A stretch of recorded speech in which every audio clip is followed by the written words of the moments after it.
संस्कृताय। संस्कृत कक्षा में आपका स्वागत है। मैं प्रतीत राम वर्मा, असिस्टेंट प्रोफेसर, श्री गांधी महाविद्यालय सिधौली सीतापुर।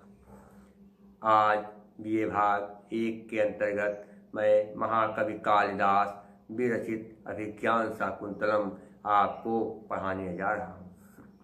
पिछले अंक में मैंने बताया था कि महाराज दुष्यंत अपने मित्र माधव से बातचीत कर रहे थे और कह रहे थे माधव से कि हे मित्र, हिरण मेरी प्रियतमा शकुंतला के साथ रहते हैं, इसलिए हिरणों से भी मुझे बड़ा प्यार हो गया है। अब मैं हिरणों को मारने के लिए धनुष पर बाण नहीं चढ़ाऊंगा, मैं इनसे प्यार करने लगा हूँ।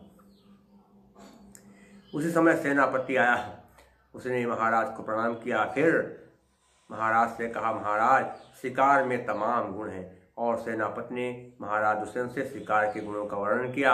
लेकिन राजा ने कहा, चाहे जो शिकार में गुण हो, लेकिन मैं अब शिकार नहीं करूंगा।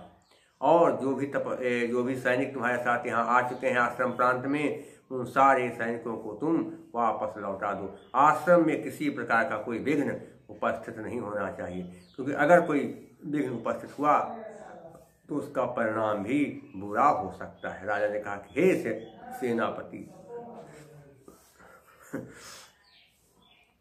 कि सम प्रधानेषु तपोधनेषु गूढ़ं हि दाहात्मकमस्ति तेजः स्पर्शानुकूला इव सूर्यकान्ता तेजो अभिवादवमन्ति। सम प्रधान, शांत प्रधान, तपोधन कहते हैं कि तपस्वियों में, गूढ़म छिपा हुआ ही, मैंने क्योंकि दाहात्मक जलाने वाला कहते अस्त रहता है। क्या? तेज, तेज। शांति प्रिय या शांति प्रधान, तपस्वियों में जलाने वाला तेज छिपा हुआ रहता है। अर्थात तपस्वी बड़े शांत प्रिय हैं, लेकिन इनके अंदर दूसरों को जलाने का तेज छिपा हुआ विराजमान रहता है। स्पर्शानुकूल, स्पर्श के योग्य ही कहते हैं समान। सूर्यकांता, सूर्यकांतमय। दाहात्मक में क्या बनेगा? दाहधन आत्मक, आकाश दीर्घा। सूर्यकांता तद नहीं, सूर्यकांता तद विसर्जनीय सह के नियम, विसर्जनीय से सह के नियम से क्या? विसर्ग का सामने क्या पता चले कई बार कि विसर्ग के बाद खर आए, खर माने वर्ग का पहला दूसरा अक्षर, तो संधि करने पर विसर्ग के स्थान पर सा बनेगा। सूर्यकांता धन तद, विसर्ग के बाद ता आया, इसलिए विसर्ग का सा बन गया। तदन्यते नहीं, तत् धन अन्यते, झलाम सुनते से ताकादा बन गया। तदन्य कहते वह अन्यते, दूसरे के तेजो अभिवाद, दूसरे के तेज से तिरस्कृत होने पर वमन उगलने लगती है या प्रकट करने लगती है। क्या? सूर्यकांत हमारी बहुत सुंदर होती है, छूने के योग्य होती है, लेकिन जब उसके सामने कोई दूसरा प्रकाश आ जाता है तो वह आग उगलने लगती है। सूर्यकांत में बड़ी प्यारी है, छूने के योग्य है, लेकिन जब उसके सामने कोई कहते हैं कोई दूसरा तेज आता है तो वह आग उगलने लगती है। तो क्या हो गया कि शांति प्रधान या शांत प्रिय, तपस्वियों में जलाने वाला तेज निश्चित रूप से छिपा हुआ रहता है। जैसे स्पर्श करने योग्य और छूने योग्य सूर्यकांत हमारी बड़ी अच्छी होती है, लेकिन जब दूसरे का तेज उसके सामने पड़ता है या दूसरे का तेज उसके सामने आ जाता है तो उसे अपने आप को अपमानित होना पड़ता है, इसलिए वह भी आग उगलने लगती है। ये हो गया इसका। देखिए कहाँ पर क्या? तेजो अभिभवाद, ओ के बाद आ है, इसलिए एंग पदांत आदि सूत्र के नियम से क्या हुआ? आ का अवग्रह चिन्ह बन गया। ये ध्यान रखना है। अभिज्ञान शाकुंतलम भाग 9 में आप PDF में देख लेंगे, 26 संधियां हैं, उसको आप भली बात पढ़ लेंगे तो आपको भली भांति संधि का ज्ञान हो जाएगा, क्योंकि संधियों में ही इस संस्कृत भाषा छिपी हुई है। जब आप संधि विच्छेद कर लेंगे, संधियां समझ जाएंगे, तो तमाम शब्दों के अर्थ आप ऐसे ही निकालेंगे आराम से। देखिए क्या लिखा है?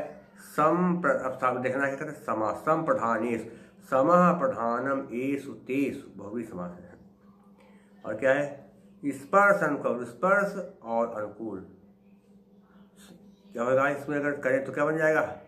इस परसानुकूला में इस परसस्य अनुकूला तत्पुरुष षष्ठी तत्पुरुष समास है।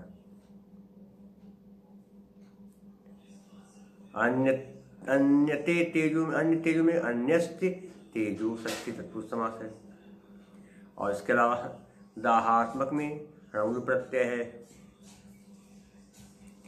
और इसके अलावा गूढ़म में कत प्रत्यय है। गूढ़म में कत प्रत्यय है। और जिन शब्दों के अंत में अकह आ जाए, अकम आ जाए, वहाँ पर अणुल प्रत्यय होता है। और अलंकार कौन सा है? उपमा अलंकार है। प्रस्फुटम सुंदरम सामुपेत्य विधीयते। और उपजाति छंद है। क्या होता है? लक्षण क्या है कि जहाँ पर ये पहला दूसरा चरण, पहले दूसरे चरण में इंद्र वज्रा हो और तीसरे चौथे में उपेंद्र वज्रा हो, वहाँ पर उपजाति छंद होता है। क्या होता है? अनंत रोदी रीतिलक्ष्म भाजो पादो यदीया उपजातयस्ताः इत्थम किलान्य स्वपिमिश्रितासु वदन्ति जाति सवदमेव नाम। और भारती वृत्ति है, प्रसाद गुण वैदर भी रीति है। इसके बाद राजा और माधव की बातचीत होने लगी। राजा ने माधव से कहा कि हे मित्र, आँखों को सच्चा फल तब मिलता है जब सुंदर वस्तु देखी जाए। अगर आँखें बहुत सुंदर वस्तु को देख लें, किसी सुंदर स्त्री पुरुष को देख लें, कि कोई भी सुंदर वस्तु देख लें, तो आँख पाने का फल मिल जाता है, आँखों का पुण्य जो है मिल जाता है। राजा ने कहा, सभी लोग अपनों को सुंदर समझते हैं। इस आश्रम की अलंकार स्वरूपा उस शकुंतला को भी मैं बहुत सुंदर समझता हूँ।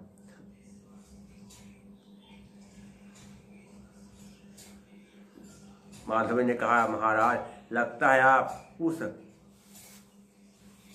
नवयुवती को चाहने लगे हैं, उससे प्यार करने लगे हैं। राजा ने कहा, हाँ, बात तुम्हारी ठीक है, मैं उस नवयुवती शकुंतला नाम की नवयुवती से प्यार करने लगा हूँ, क्योंकि वो नवयुवती कोई सामान्य नवयुवती नहीं है, वह अप्सरा से पैदा हुई है, ऐसा उसकी सखियों ने हमें बताया है। राजा अपने मित्र माधव से कहने कि हे मित्र, किशोरैवति संभवम किल मुनेरपत्यम तदुज्झिताधिगतम अर्कस्योपरि शिथिलं च्युतम्यो नो मालिका कुसुमम। सूरत युवत, सूर युवत मैंने कहता है कि देवताओं की होती हैं, जो देवताओं में होती हैं कौन? अप्सराएं। संभवम, इस शकुंतला की उत्पत्ति अप्सरा से हुई है, केवल निश्चय ही। मुनेर अपत्यम, मुनेह धन अपत्यम, विसर्जनीय सह के विषय सह स्वरूप के नियम से क्या विसर्ग करा बनेगा? मुनेह धन अपत्यम क्या बनेगा? मुनेर अपत्यम, सह स्वरूप से विसर्ग करा। तो मुनि की अपत्यम मैंने संतान है। ये शकुंतला मुनि की संतान है और अप्सरा से निश्चित रूप से पैदा हुई है। लेकिन अप्सरा ने उसको जन्म तो दिया, लेकिन तत्व मैंने उसने उज्झिता छोड़ दिया, अधिगतम प्राप्त। अप्सरा ने इसको जन्म तो दे दिया, मेनका नाम की अप्सरा ने शकुंतला को जन्म तो दे दिया, लेकिन बाद में उस अप्सरा ने शकुंतला को छोड़ दिया, जिससे ये शकुंतला मुझ को प्राप्त हो गई है। पर आँख के पर मदार के ऊपर कहते क्या? शिथिल माने शिथिल हुआ, यानी कमजोर हुआ। च्युतम यु, गिरे हुए के मैं समान। नव मालिका कुसुमम, चमेली के फूल के समान। क्या चमेली का फूल?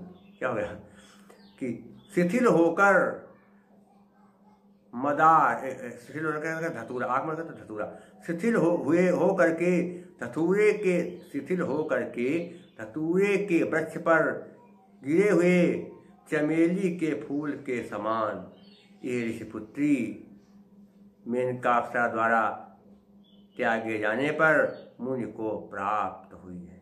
छोटे वाक्य में व्याख्या समझ जाए कि जैसे शिथिल हुआ चमेली का फूल। अगर धतूरे के पेड़ पर गिर जाए तो उसकी जो दशा होती है वही दशा शकुंतला की हुई है, क्योंकि शकुंतला का जन्म, पहले तो ऐसा करें, शकुंतला का जन्म मेनका नाम की अप्सरा से हुआ है। और मेनका अप्सरा ने इसे जन्म दे करके इसको छोड़ दिया, और छोड़े जाने पर यह मुनि को प्राप्त हो गई है। तो इसकी दशा उसी प्रकार से है जैसे नई चमेली का फूल धतूरे के ऊपर गिर जाए तो उस फूल की जो दशा होती है वही दशा आज शकुंतला की हुई है। ये हो गया, देखिए देखे तदुज्जिता में तत् धन उज्जिताम, झलाम सोनते से क्या बजे ये ता का दा बन गया। आरकस्योपन में आरकस्य धन ऊपर बन गया, आरकस्योपन आलूणा से ऊपर क्या हो गया, वो बन गया। आगे क्या देखें, इसके बाद जो है देखेंगे कि समा सूर्य युवती संभव, सूर्य युवती संभव उत्पत्ति यस्याह सा, ये बनेगा। या इसको छोड़ दे तो क्या करते, बहुत आसान करते, देखिए नौ मालिका नई मालिका चमेली, तो नवा चसा मालिका कर्मधारय समास है। मालिका में क्या होगा, मालिका में टा प्रत्यय और मुनि में की प्रत्यय, अधिगतम में कत प्रत्यय। अलंकार कौन सा है, उपमा अलंकार। शकुंतला को नई चमेली के समान बताया गया, इसलिए क्या होगा, प्रस्फुटम सुंदरम सामुपेत्य विधीयते।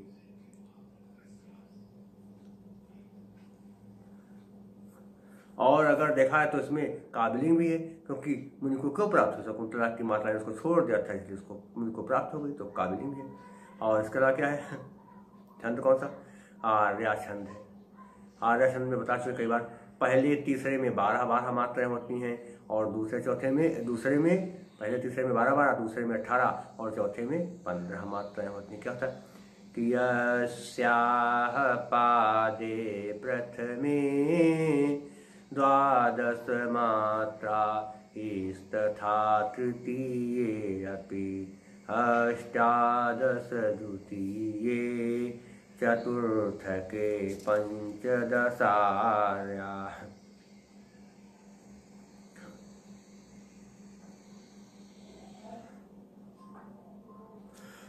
राजा के मित्र माधव ने कहा, और हाँ छंद बता दिया, आर्य छंद है, प्रसादून और वैदर्भी। राजा के मित्र ने कहा, है महाराज, जैसे किसी को लगातार जो है इमली खाने को मिले, मीठी मीठी चीजें, तो मीठे खाने से आदमी उब जाता है, सोचता है खट्टा मिल जाए, इमली खाने को मिल जाए। वही दशा महाराज आपकी भी है। आपके राजमहल में एक से बढ़कर एक सुंदर स्त्रियां हैं, लेकिन आपका मन वहां नहीं लगता। यहाँ इस शकुंतला को देख करके आप उसके पीछे दीवाने हो गए हैं। राजा ने कहा, अरे यार तुम क्या जानो, शकुंतला वास्तव में अद्भुत सुंदरी है, उसकी सुंदरता के विषय में आपसे क्या कहें। राजा ने अपने मित्र माधव से कहा कि हे मित्र, चित्ते निवेशि परिकल्पित सत्वयोगा रूपोच्चयेन मनसा विधिना कृतान् स्त्रीरत्न सृष्टिरपरा प्रतिभाति सा मे धातुर्विभुत्वमनुचिन्त्य उपोष्य तस्याः।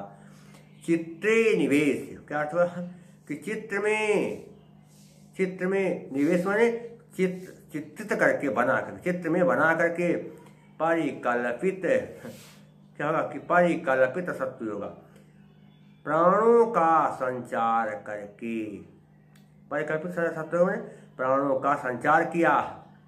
क्या किया, हाँ, रूपोचयन, सबसे अधिक सौंदर्य, सुंदरता में तो सबसे सुंदर हो, इन सारे सुंदर वस्तुओं का चयन करके मनसा कत ब्रह्मा जी, मनसा मन से विधिना ब्रह्मा जी के द्वारा कृतान किया है। ब्रह्मा जी ने सुंदर चित्रों को देखा, और उन चित्रों में जो ब्रह्मा जी को सबसे ज्यादा सुंदर चित्र लगा उस चित्र के हिसाब से उन्होंने अपने मन में सबसे सुंदर स्त्री रत्न का निर्माण किया। ब्रह्मा जी जब सृष्टि की रचना करने लगे और सृष्टि की रचना करते समय ब्रह्मा जी जब स्त्री जाति का निर्माण करने लगे तो स्त्री का निर्माण करते हुए ब्रह्मा जी ने संसार की सबसे सुंदर सामग्रियों को इकट्ठा किया और उन सारी सुंदर सामग्रियों के माध्यम से उन्होंने एक स्त्री का निर्माण कर दिया। और स्त्री कैसी थी? स्त्री रत्न, स्त्रियों में रत्न के समान थी। श्रेष्ठी अपरा, श्रेष्ठी धन अपरा, शुरू से सकारा बना और रूपोच्चयन में रूप धनुच्चयन आदुणा से रूपा बन गया है।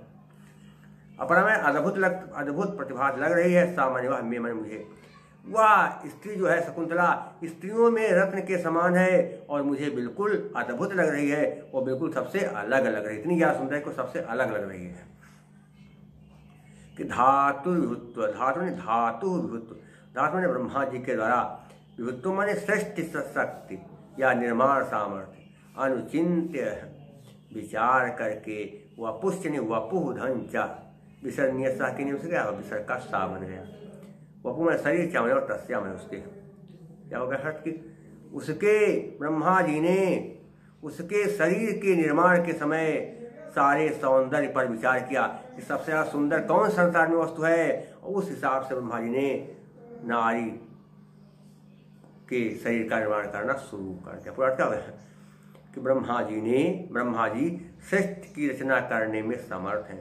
और ब्रह्मा जी जब सृष्टि की रचना करने लगे तब उन्होंने सौंदर्य की सारी सामग्रियों को इकट्ठा किया। और जब सौंदर्य की सारी सामग्रियां इकट्ठा हो गईं तो उन सारे सौंदर्यों में से भी अच्छे सौंदर्य प्रसाधनों को या अच्छे सौंदर्य को छांट करके ब्रह्मा जी ने एक सुंदर स्त्री का निर्माण किया। और वो सुंदर स्त्री शकुंतला है। और ये शकुंतला स्त्रियों में रत्न के समान है और मुझे सबसे अद्भुत और अलग लग रही है। ब्रह्मा जी ने बड़े ही विधि विधान से सारे सौंदर्य के साधनों को छांट करके उनका चयन करके इस शकुंतला के शरीर का निर्माण किया है। ये हो गया। देखिए अब क्या कहते हैं, आपको संध्या तो बता दिया, आप देखना क्या कहते समास कहाँ है। सत्व योगा में सत्वस्य योग षष्ठी तत्पुरुष समास। स्त्री रत्न में क्या है? स्त्रीसु रत्नम, स्त्री में सप्तमी तत्पुरुष समास। और निवेश में ल्यप प्रत्यय है, स्त्री में अंगी प्रत्यय है, षष्ठी में कृतिन प्रत्यय है, धातु में कु प्रत्यय, सब प्रत्यय हो गए। अलंकार कौन सा है? ब्रह्मा जी ने सारे सौंदर्य की सामग्रियों में से अच्छे अच्छे सौंदर्यों को छांटा, तब जाकर के शकुंतला का निर्माण किया। शकुंतला के सौंदर्य का कारण है अच्छे सौंदर्य सामग्रियों का चयन। इसलिए क्या है? हे तोरवाक्य पदार्थत्वे काव्यलिंगम निगद्यते। और उक्ता वसंत तिलका तब जा जगोगा। और वसंत तिल का छंद है। और क्या इसका प्रसाद गुण है। कैसे? चित्तम व्यापनोति क्षिप्रम सुसकंधेन मिवानलः सप्रसादः समस्तेषु रसेषु रचनासु चा। जो गुण सभी रसों में मिले, सभी रचनाओं में मिले, उससे कहते हैं प्रसाद गुण। और वैदर भी रीत है और केश के व्रत है। माधव निराश का महाराज, यदि ऐसी बात है तो जितनी भी सुंदर स्त्रियां हैं उनका तिरस्कार हो गया। क्योंकि बताओ सुंदरता वाले शकुंतला सबसे आगे, तो शकुंतला ने सौंदर्य में सबको जीत लिया है, वो भी सुंदरी बन गई है। इसलिए सौंदर्य में शकुंतला ने सबका तिरस्कार कर दिया। राजा ने कहा यही बात तो मेरे मन में भी है कि अनाघ्रातम पुष्पम किसलयमलूनम करुरु है रनाविद्धं रत्नं मधुनौमना स्वादितरसम् अखण्डं पुण्यानां फलम्युच तद्रूपमनघं न जाने भोक्तारं कमिः समुपस्थास्यति विधि। अनाघातम न सूंघे गए पुष्प फूल, किसलयम मने कोमल पत्ते, अलूनम का क्या अर्थ होता है कि न छेदे गए, कररु है नाखूनों से। शकुंतला का सौंदर्य न सूंघे गए फूल के समान है और नाखूनों से न छेदे गए कोमल पत्तों के समान है। अनाविधम न छेदे गए रत्नों के समान है। मधु मने शहद, नवम मन नए, अनास्वादित रसम चखे न गए पुष्प रस के समान है। शकुंतला का सौंदर्य न चखे गए पुष्प रस के समान है। कि अखंडम पुण्यानाम, अखंडम माने संपूर्ण, पुण्यानाम पुण्यों का, फल माने फल, क्या माने और, तदरूप तत्त माने वह, झला सुनते, रूपम सौंदर्य, अनघम निष्पाप निष्कलंक। शकुंतला का सौंदर्य निष्पाप है, निष्कलंक है, इसलिए जो अखंड पुण्यों के फल का स्वामी होगा उसी को शकुंतला के सौंदर्य का जो है दर्शन होगा, उसी को शकुंतला का सौंदर्य भोगने को मिलेगा। न जाने पता नहीं, भोक्ता क्या कहते, भोक्ता भोगने वाला, कम माने किसको ही माने संसार में समुपस्थास्यत बनाएगा, विधि माने ब्रह्मा। पता नहीं वो कौन भाग्यशाली होगा जिसको ब्रह्मा उसे भोगने वाला बनाएगा। पूरा क्या हो गया। शकुंतला का निष्कलंक सौंदर्य न सूंघे गए फूल के समान है, नाखूनों से न छेदे गए या न काटे गए, न छेदे गए कोमल पत्तों के समान है, न बेधे गए रत्न के समान है, और स्वाद न लिए गए पुष्प रस के समान है। शकुंतला का निष्कलंक सौंदर्य उसी को प्राप्त होगा, वही दर्शन कर पाएगा, वही उसको भोग पाएगा जिसने अखंड पुण्य किए होंगे। अखंड पुण्यों के फल की वजह से ही वो शकुंतला के सौंदर्य को भोग पाएगा। पता नहीं ब्रह्मा जी किसे शकुंतला को भोगने वाला बनाएंगे। ये होगा, देख रहा क्या है। कर रुहै अनाविधम, कर रुहै धन अनाविधम, सच शुरू से क्या होगा, कारा बन गया। आगे क्या देखिए थोड़ा सा, अब देखना है कि समास कहाँ पर कैसे क्या है। अनाघातम न आघातम, नहीं तत्पुरुष समास है। अनास्वादित में क्या, अनास्वादित रसम न आस्वादित रसः यस्य तत् बहुव्रीहि समास है। अखंडम में न खंडम, नहीं तत्पुरुष समास है। और इसके अलावा प्रत्यय कहाँ है देखना है। अलूनम में लिट प्रत्यय है और भोक्ता में त्रिच प्रत्यय है।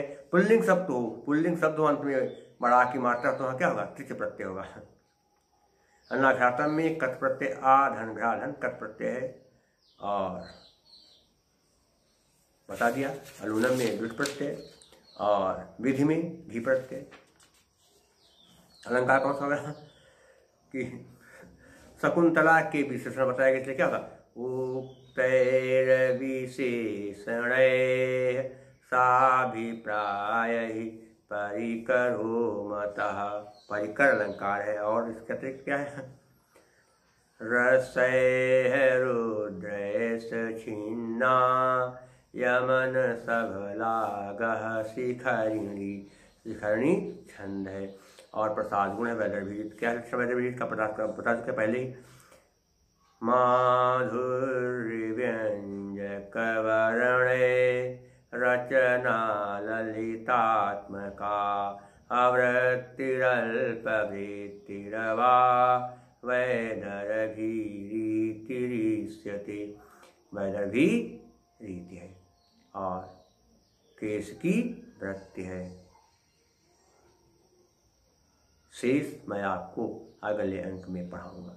आप लोगों से मेरा अनुरोध है कि जब आप मेरा वीडियो देखें तो कृपया उसे सब्सक्राइब भी कर दें। तब तक के लिए नमः संस्कृताय।